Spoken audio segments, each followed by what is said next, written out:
the name, Olio.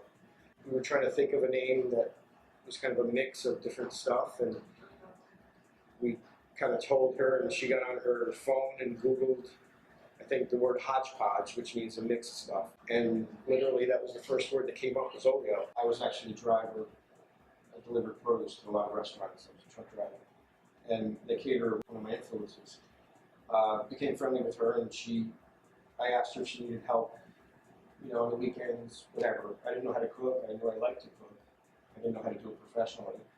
And she gave me a job on the weekends, peeling carrots and potatoes and chopping parsley. And started teaching me, and she saw that I did have a passion for it, and she offered me a full-time job, so I quit my job, went to work for her, and then she convinced me to go to culinary school on the weekends.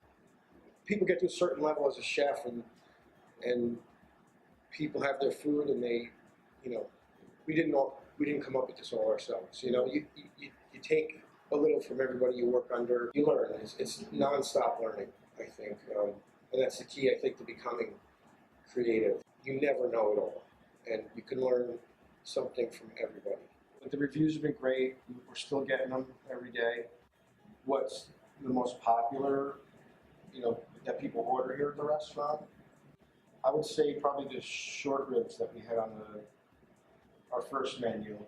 I think the ricotta gnocchi, which is all the pastas I make here are homemade. I make everything fresh. Which traditionally gnocchi's made with potato. This one I do with ricotta cheese and Parmesan cheese. It's very light for a gnocchi, which tends to be a heavy pasta. And we do that with fresh chunks of lobster meat, brandy, little shallots, cream, and tomato. That's another very popular. I think that was one of the most popular ones.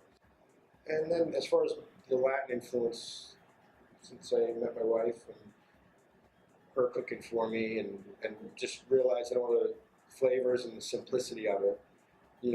Same thing with my mom. Even, growing up in an Italian family, I still can't make meatballs like my mom. She could tell me exactly how she does it. I could try and do it exactly how she tells me to do it, and not the same. You have to take stuff from everybody you learn from, and then make it your own. Because you really can't try and copy somebody else, because it's not you. And I think it's a big thing too. You want to be like somebody else. You take little things and put your own twist on it, and that's what all chefs do. And if they tell you they don't, they're lying.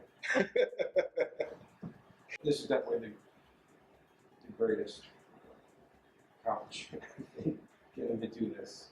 And I hope it's for many, many years.